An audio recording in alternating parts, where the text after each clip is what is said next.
All right.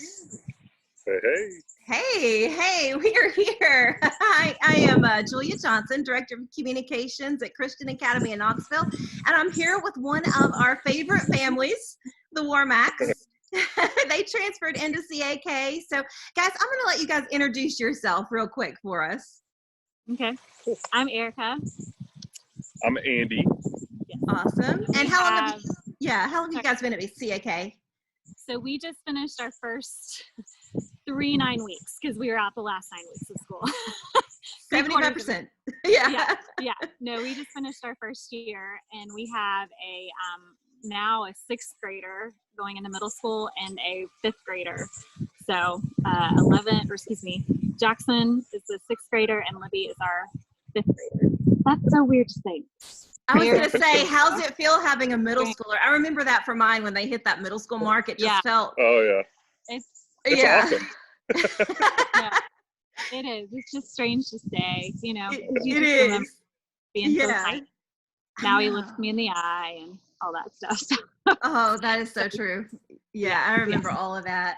Well, it was kind of a strange year at CAK and everywhere. I mean, it was worldwide with the COVID virus that hit, and you know how we had to go out and go distance learning and all of that. But I kind of want to go back even before that for you all, because you did transfer in, and you transferred in from public school. So I know that was probably a big shift. Can you kind of tell us a bit about your journey, how you got there, why you decided to make that transition? Sure, go ahead. So our journey began, I feel like I'm telling you a great old story, but our journey began probably 2 years ago. So when Jackson was in 4th grade, it started that fall of his 4th grade year. We just kind of started noticing that he wasn't thriving, and he just wasn't our Jackson. And we kind of just started praying about it and thinking about, you know, what was going on. And Andy actually brought it up. He's like, well, what if we thought about switching schools? And at first I was like, no, we're not doing that, because I was heavily involved in the school that they were attending, and, you know, knew like 90% of the people there and all the teachers and stuff. And, you know, it kind of just felt like our home away from home. And, you know, things kind of just kept going, and, you know, God started stirring in my heart to kind of listen to Andy. And it just kind of transpired from there. And it originally started with just considering something different for Jackson. And then, you know, long story short, it kind of just progressed. And then Libby kind of got on board and was like, well, I think I want to go as well. And, you know, honestly, CAK was the first and only school that we considered, because Andy actually went there for a while. And we knew families that go there. We're both born and raised in Knoxville, so we knew the reputation of the school and stuff. So yeah, it kind of started there, and then, you know, we did a campus visit, and I walked out crying because it's just like the verbiage that they used, and the fact that they were like, we want, you know, I'm gonna start crying probably, but they're like, we want to know your child, and we want to know their heart, and we want to set their heart on Jesus, and, you know, all that he does for them. And it was just a very emotional, amazing time. So there's yeah, so I think there's kind of 2 underlying key words that really stuck out to us as we made this transition, and it really, as we went for that on-site visit and kind of toured the school and things of that nature. 2 key words that really stuck out for us as parents were pursuit and engagement. And I think that was one of the big things that we were really lacking in our previous environment there. It was something that we knew that, of course, as any parent wants for their kid, is to be pursued and engaged, and to introduce the spiritual nature of just introducing them to Bible classes, and having that engagement on a daily basis is something that's really kind of opened their eyes. They were shocked by it, and they love it. It's absolutely awesome. It's really neat for them to, you know, to come to us and say, yeah, I actually they appreciate the level of engagement that they get there, and they are sincerely pursued. This is not a superficial pursuit. So. Yeah. That is awesome. Well, you mentioned, the Bible classes, and of course we have the weekly chapel, and that is such a huge part of our school. As a covenant school, we like to, work together in partnership with parents to pursue that Christian faith, really. So can you kind of tell us about your two kids and their faith journey over the past year? Because going from a public school, which we do have good public schools, but we can't really pull in that faith aspect. So can you tell us about their faith journey this past year? Yeah, it's been so cool to watch it grow. We as parents, we definitely do as much as we can to encourage and teach and stuff, but it's just been so cool to have that extra layer of it being just reinforced, and with the chapel every week, just the little nuggets that they bring home from that, and then the memory verses. It's cool to watch them, gaining that armor. And I don't know if it was Libby or Jackson, but they did like part of the armor of God, that whole verse and stuff. And I tried to explain it to him, and I was like, like by memorizing these verses and, saying them and stuff, that's what your armor is. And, God will bring that up to you, at the appropriate time, and it just fills your head with the right things in your heart and stuff. So it's been really cool to watch them grow, and to watch. Yeah, they definitely have had some questions that have been awesome. They've challenged us. Yeah, that's awesome. Yeah, but it's been a really sweet journey to watch them grow. And even just the friendships that they've made this year have been so, there's just something different about them. Because, they're authentic, and it's just, they just have that extra pureness to them, which has been really, really neat to watch as well. So, and we came from a great school. Like I said earlier, it felt like it was our second home, and, just something wasn't quite working with Jackson anymore, and we just decided to start pursuing something else. And I think one of the big things that was really a pressure point for me to make this transition is so of course we made this transition during the elementary years, which is really when a lot of the bedrock and cornerstones are being laid. And from a faith perspective, of course, the educational components are outstanding, but one of the big pressure points that I really wanted to make sure was addressed was their continual immersion of this life with Jesus as their Savior, and to have that backed up by their teachers and the administration and the staff. Their friends, everybody on a daily basis. They come out of there each day challenged, and in some days kind of exhausted mentally, trying to wrap their little minds around those types of things. But so far it's been everything we would have hoped for, and then some. We've flipped over a lot of rocks through this process, and it's like I said, it's been a journey for all of us, parents included. It is. Yeah, it really is. And one thing I think folks that maybe aren't as familiar with CAK may not realize is that, we are a covenant school. And as a covenant school, we actually have believers from all different denominations. So you will encounter, there's Catholics at our school, there's Methodists, there's Baptists, there's Episcopalians, there's all different backgrounds, but we are a covenant school. So we do have, we do ask that at least one parent is a believer in Jesus Christ. And we walk aside those parents. But what I found to be really cool about that is that because the kids come from different faith, different denominations, they can actually explore some pretty tough questions, like you said. Exactly. So they could even, I thought that was cool when you said they even, ask you some stuff that made you think deeper. That was really neat. It's not really, it's not this blinders on effect that I think there's a common misconception that there's only one specific thing that they're getting exposed to. And to your point there, the different denominations being immersed into those environments and conversations that naturally come up, it's a good thing. It keeps them thinking. Yeah, yeah, it really is. It is. Well, you guys not only touched on the faith part, but also on the academics. And one thing about the academics that I hear from a lot of parents that is a difference is our class sizes. We are smaller than many of our local public schools, not only in overall size, but also we try to keep our class sizes to 15 or less.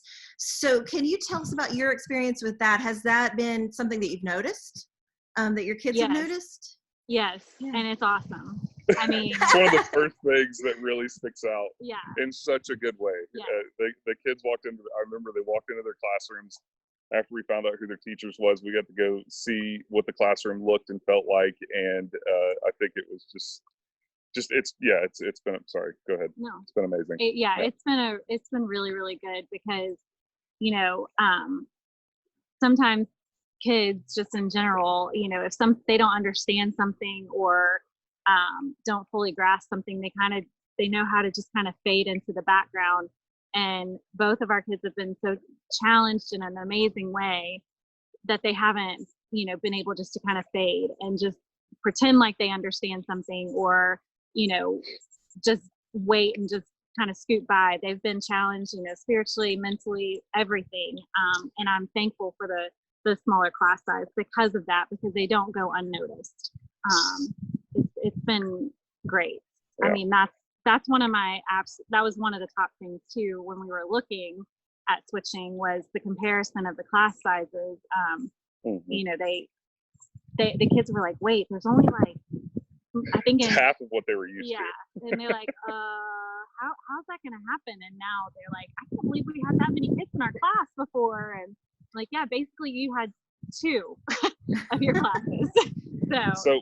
So one of the big benefits, and through I struggled hard through school. School was tough for me, but that was one of the great things about CAK that still holds true to this day, is the one-on-one attention that you get in smaller classrooms, with just the amount of attention that you can get with the teachers. I think a lot of the times I found that kids don't even really have to raise their hands. The teachers are in small enough environments there that they can kind of pick up, okay, so who's might be struggling with this? I might need to pop over by their desk and jump in there. So it's awesome. That actually happened with Libby. Like, her teacher knew within a few weeks what Libby's face of like, I don't understand that looked like. So she goes, I know what it looks like. So I don't even make her or ask her to raise her hand anymore. I just go up to her after the fact and kind of explained it a little more. I'm like, that's awesome. So she totally got that part, which was nice. That is really awesome. Well, one thing too, we're a one-on-one or one-to-one device school with technology. Right. So, and I don't know if there are other school-wise. I know some of our public schools do have one-to-one devices and some don't. So can you tell us a little bit about the kind of transition with the one-to-one device and how that worked? A lot of people, I think, sometimes have a misconception that if you're a one-to-one school, you're just sitting on the iPad all day, and that's really not how it works. So I was hoping you all could speak to that a little bit. Yeah. I was a little nervous about it, honestly, because I'm a good old fashioned. I like my worksheets and stuff, and because they're inundated in so much technology anyways, that I was like, oh, I don't know about that. Mm-hmm. But I will say that it's been great. Because with all this distant learning stuff, they taught me so much on like how to do things. I was like, what are you talking about? And they're like, oh, da da da da. So it's with the changing times and stuff, it's inevitable, but it was just really cool because I think that was another layer of the one-on-one, like, teachers being able to help them, is because they would submit something and it would go directly to the teacher, and the teacher had access to it right away. You could try to figure it out and work through it with them. I'm a big fan of it, and I don't think that it's overused at all. They definitely have a good balance between technology versus opening up a good book and reading through that and things like that. So I think that it's definitely balanced, but with the changing times, they're not stuck on iPads all day. It's really nice and I was wondering how that would work through the transition there. Speaking of, there's Libby. See her, hey. Yeah.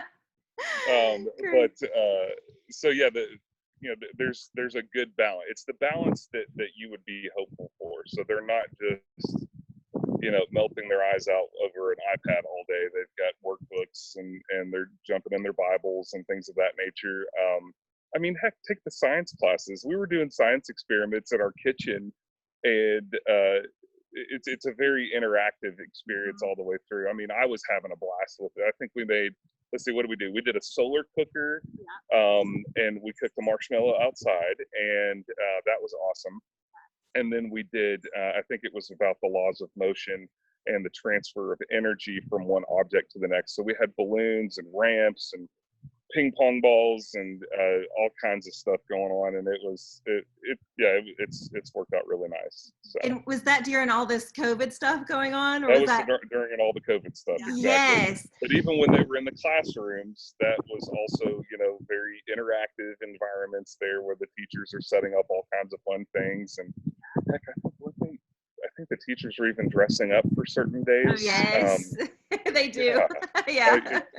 Yeah, whatever the theme for that day is, the teachers are all in. They're 100% in, trying to get these kids engaged and make sure it's a fun learning experience. It's not something that they're kind of grinding through. So I will say, kind of another point is that I do love that a lot of both of the teachers, or all the teachers that the kids have had this year, have really thought outside of the box, which is one thing that I really loved. And they told us about that, when we came for the intro thing. They said, we're not, yes, we have certain things that we have to kind of get through a year. Yeah. However, because we have smaller class sizes and because we are a private school, we have the freedom to kind of do it different ways. Like, we don't have to do it this one way and hope that everybody understands it. And that's huge. Yeah, that was huge, because like I said, with the teacher figured out what her tell was when she didn't quite understand it, so then she might change her wording or do it like the old-fashioned way, like we learned math or whatever, and it's just like, that was one of the things that really has stuck out to me all year, honestly, is just watching them grow, and feeling like they truly understand it, because they're not stuck in a box as far as like how they have to teach things. And the iPads and the technology and the smart boards and stuff has only reinforced all that. So it's been really good. And from I work in the campus center, so I'm director of communications. But from my perspective, when this COVID was happening, it happened so fast. I mean, as you all know, and the world knows, it happened so fast. But one of the things that I really noticed that was distinctly different is because we already use those iPads in the classroom in such an interactive way. The decision, it wasn't a big transition, right? Yeah, and the decision was much less. It was still stressful. I'm not going to say it wasn't, but I think we were more confident in that decision because we knew that our kids could keep learning. So, and I know like this long awkward pause of trying to figure out how do we do things. It was like, okay, well, it's going to be different, but we've already got the momentum created, and we just kind of go forward. So. Exactly. Yeah. And I know it's not ideal. We all want to be back on campus, as even you all said, but I did notice that from our perspective, it was a much, more confidence in that decision as well. More streamlined. Yeah. I know you all said in your last school that, you were very involved in the PTA and all that kind of stuff. And we were kind of talking before we started our interview about how you wanted to ease into CAK. So I was hoping you all could kind of talk about that a little bit more, because there are some parents out there that are maybe listening. Change is always overwhelming. It can be. But as we were saying, you don't have to do it all in big chunks. So, I was going to ask you to talk about that just a little bit. Yeah. I'll kind of speak to it, because I was probably the one that was way more involved. But yeah, I was basically room mom for both the kids, and I was super involved in the PTA on the board and stuff. And with this whole switch, I personally, and the kids as well, kind of laid off on getting super involved in things, just so that we could kind of ease in and kind of see how the school worked exactly, and just kind of get our feet wet slower, rather than jumping in feet first and getting overwhelmed with yet another thing, because the change already, like you said, was overwhelming, not in a bad way, just, any change. You change your cereal for breakfast, it's overwhelming sometimes, but we just wanted to make sure that we didn't rush things as well, and give, I still want them to be able to be kids and to have fun, and know that they don't have to do everything at once. they can pick and choose and stuff.